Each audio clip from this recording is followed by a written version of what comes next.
Hey, what's happening, everybody? Welcome to the July 22nd, 2025 edition of Bring Me the Sports. Quick update today. I'm Joe Nelson. We've got a lot going on after the weekend. We didn't do a show yesterday, but back into the flow of things today. And the story that is sticking out like a sore thumb to me is about the Minnesota Vikings. And no, it's not J.J. McCarthy. No, it's not training camp starting this week. First practice tomorrow afternoon. It's actually one that's drawn my ire. I don't like it. Sports Illustrated put together its list of the 25 best teams in the NFL since the turn of the century. So 2000 through last season, 25 years, the 25 best teams. And lo and behold, there are no Minnesota Vikings teams on that top 25, which, sure, they haven't won a Super Bowl. They've gone to a few NFC championship games, but not making the top 25 isn't all that big of a deal until you see who the number 4 team is. And I'm sharing my screen with you here from si.com/NFL/Vikings. That's where we write all of our Vikings on SI content. And that's led by all of us here at the Bring Me the News, Bring Me the Sports team. We control that page. So everything you see on this page right here is done by us. And as you can see, the Bounty Gate Saints were named a top 5 team of the century, but the Vikings and their fans know the truth. This is crazy because the 2009 Saints started 13-0, and then they lost their final 3 games of the regular season, were 13-3. They still had the top seed, went into the playoffs with a bye, steamrolled the Cardinals 45-14 in the divisional round, and then hosted the Vikings on that fateful January 24, 2010 day at the New Orleans Superdome, and they beat Minnesota 31-28 in overtime. Obviously, that was a Super Bowl winning team. The Saints went on to beat the Colts in the Super Bowl. They were a juggernaut offense. They had a playmaking defense. But as you can see in this story, you go back in time to 2023 when Ben Lieber was talking to Tyler Dunn of Going Long. Look, we had them on the ropes. You take away even half the turnovers we had, and the game's not even close. We were the better team. That's what hurts the most. We were the better team. Lieber went on to say they out-executed us, which is what the name of the game is. Talent-wise, we were the better team. He then said, I had buddies tell us afterward, and he named former Saints players Scott Shanley and Scott Fujita. They told me after the Super Bowl, quote, yeah, you would have killed the Colts. That championship game really was our Super Bowl. The battle we had in the Superdome was our Super Bowl. The Colts game was an easy game for them. It's nice and refreshing to hear, but it also hurts. Man, we were that close. We were so close to the magical season paying off. That's the way football goes. So everybody in the world outside of New Orleans knows the Vikings were the better team in that 2009 championship game. Brett Favre went for 310 yards. Of course, he threw across his body and was picked off. But did you know, and if you're a teenager in your young 20s, you may not remember this, but people my age, I'm 41, we remember it crystal clear. Brett Favre got a high-low hit, and Bobby McCray injured his ankle. And this is part of the Bounty Gate. They had a slush fund. Evidence shows there's been an entire investigation. Former NFLPA guy DeMaurice Smith said he went over 50,000 pages of evidence. Greg Williams, the defensive coordinator, had a slush fund. Jonathan Vilma and company were trying to knock out players from games, star players, and then they got paid for it. And the bounty on Favre was reportedly, allegedly, $35,000. Favre stayed in the game, but guess what? On that play that he was high-low hit, 21-21 tie in the third quarter, he was picked off by Jonathan Vilma. Had a penalty been called, like the NFL admitted should have been called afterwards when they fined Bobby McCray $20,000 for 2 unnecessary roughness hits that didn't get penalized. He also had one in the first quarter. The Vikings would have had the ball first down, tied at 21 at the Saints' 19-yard line. So, look, yeah, the Vikings fumbled 6 times and lost 3 of them. Yeah, Adrian Peterson rushed for 122 yards, 3 touchdowns, and lost a couple of fumbles. But that turnover was key. And then the pass interference call late in the game on Ben Lieber was absolute garbage. There were countless other really questionable replay decisions.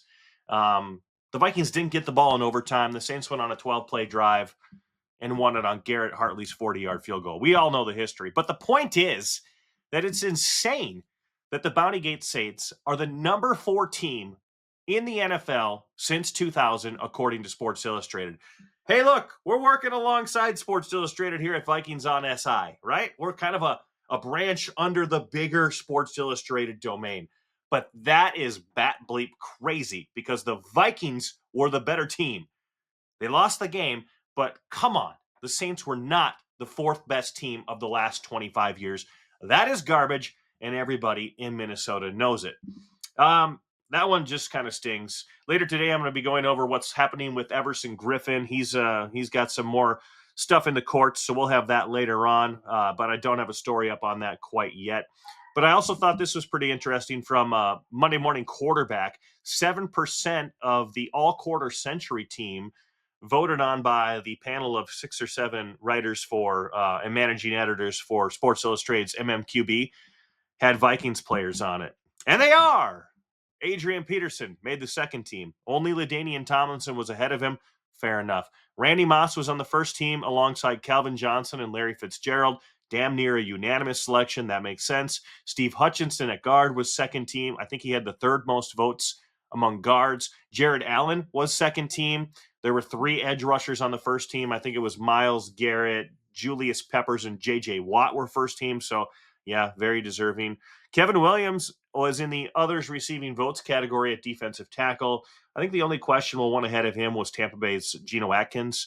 Patrick Peterson had a cup of coffee with the Vikings a couple of seasons ago. He made the 3rd team, did all of that work, earning that with the Arizona Cardinals. So he doesn't really count, but we included him anyway. Cordero Patterson, kick returner, second team.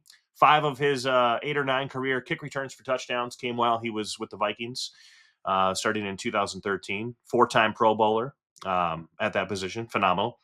And then Harrison Smith kind of got snubbed at safety. He was in the others receiving votes category, and the article made no mention of him. But if you look at this, you compare him quickly. Troy Polamalu and Ed Reed were unanimous selections at safety. That's great. That's fine. 2 legends. But second and third team members were Brian Dawkins, John Lynch, and then Earl Thomas and Tyrann Mathieu. Obviously, they're all very good, but you can see the numbers here from StatHead that Harrison Smith is right there with the best of them. And John Lynch, he started his career with the Broncos in 1993. He won a Super Bowl with the Bucs in, I think it was 2003. And he did a lot of this damage with his Pro Bowls and the championship and the All-Pro honors with Tampa from 2000 to 2007. But his career totals include 7 years with the Broncos before the turn of the century. So if you're talking about an all-quarter century team, I argue Harrison Smith's more impactful than John Lynch, and I would put him ahead of Earl Thomas and perhaps ahead of Tyrann Mathieu as well. So I think Smith got snubbed, and for some reason, despite having 37 career interceptions, 20 and a half sacks, guys don't do that. Outside of Brian Dawkins and Troy Polamalu, that just doesn't happen. So, I think he's getting snubbed a little bit here in the all-quarter century team. I think people will see it when he's in the Hall of Fame in the future because there's no doubt he's going to be a Hall of Famer. But to me, that's some snubbery for sure. Let's talk some Twins because the trade deadline is coming up 6 p.m. Eastern time, 5 p.m. Central time on July 31st. Right now, as we talk, it's like 11:30 in the morning on July 22nd. And the latest, the Twins would need to be blown away to deal Joe Ryan or Joan Duran, but they are listening to offers on others. Let's see the latest here. John Hyman rates. As of today, the Twins are now seriously listening on their rental players, including Danny Colum, Harrison Bader, and Willie Castro. While they will listen on all-star starter Joe Ryan and star closer Joan Duran, they'd have to be blown away, especially for Ryan. That's what John Heyman says. Makes a lot of sense. Joe Ryan's 29 years old, under team control for a few more seasons, and he's fresh off of an 11 strikeout game against the Rockies on Sunday and fresh off an all-star appearance and pitching as well as anybody in baseball at the moment. Joan Duran, dominant late inning games, under team control and through until 2027. Same with Griffin Jacks. I was tweeting about this the other day. I was like, hey, listen, if you're going to trade either Duran or Jackson, specifically Duran, you have to get a package that is better than what the Padres gave up for Tanner Scott with the Marlins last year. And they gave up 4 of their top 5 prospects, including a guy who was the 44th overall prospect, according to MLB Pipeline. That's for Tanner Scott, who had no team control after last season. And Scott wound up signing with the Dodgers, and he pitched like crap against the Twins on Monday night in the 9th inning when Minnesota almost came all the way back from a 5-1 deficit.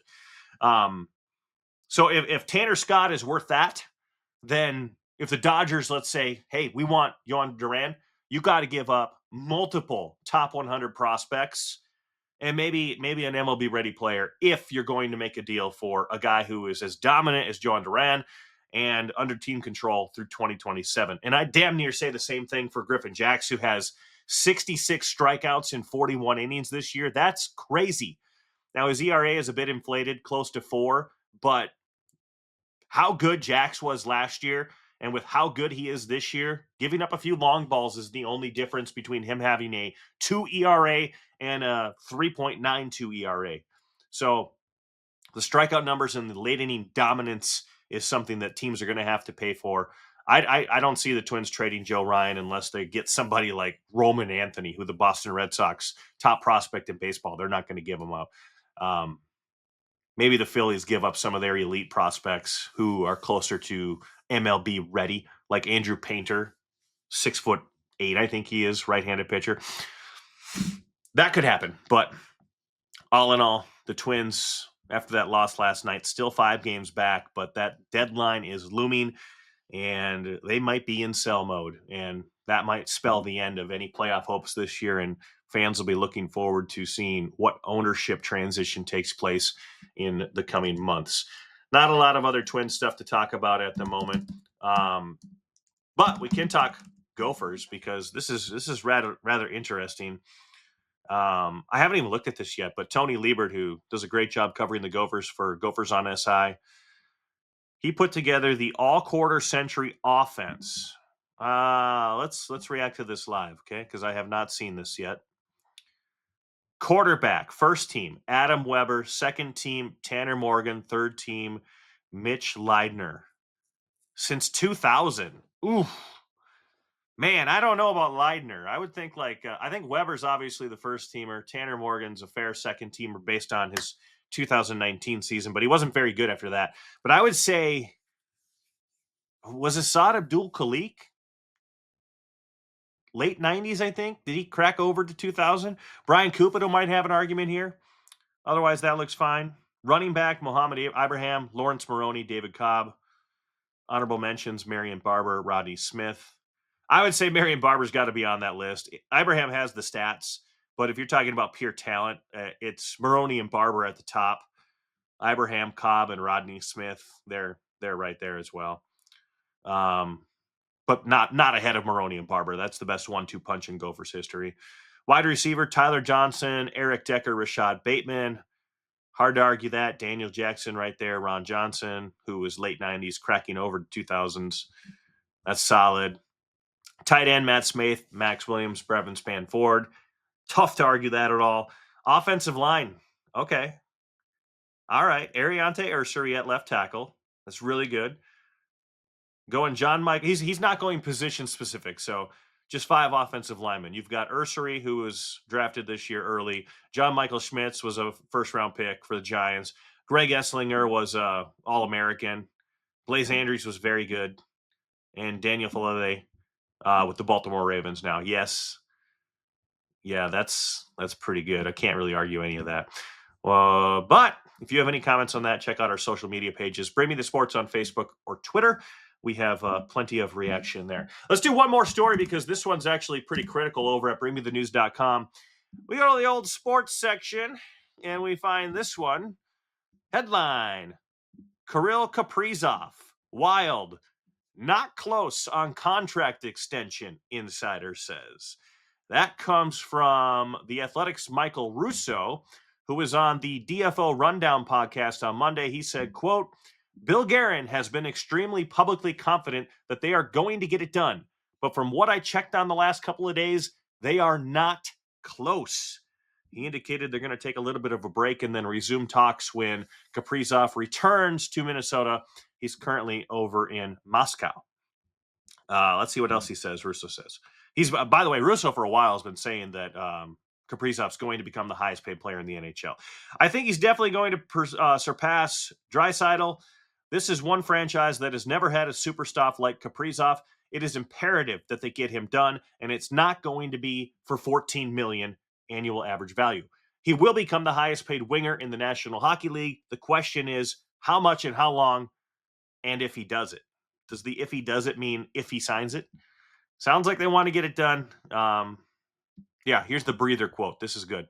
I think at this point, they're going to take a little bit of a breather here. When Kaprizov gets back into town, I think then Bill Guerin will meet with him and just make sure everything is being conveyed to him and not lost in translation. He's in Moscow. Bill just got back from Europe from a holiday. His agent, Paul Theophanos, don't know how to pronounce that, who also has several clients and is a busy man as well. I think it's going to be one of those things where they're probably, the three of them and Wild assistant GM Matt Sells are going to have to get together and get this done. Okay. So positive signs, but not close is something that Wild fans probably didn't want to have echoing in the chambers in the middle of July. So just a few months away from training camp and the season beginning. Plenty of time to get it done. But those are the top stories for Bring Me the Sports today, July 22nd. It's a Tuesday.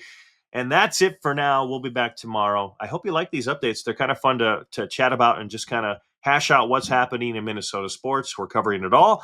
And we'll have a lot more as we start cooking again tomorrow on the Bring Me the Sports update. Until then, we'll see you later.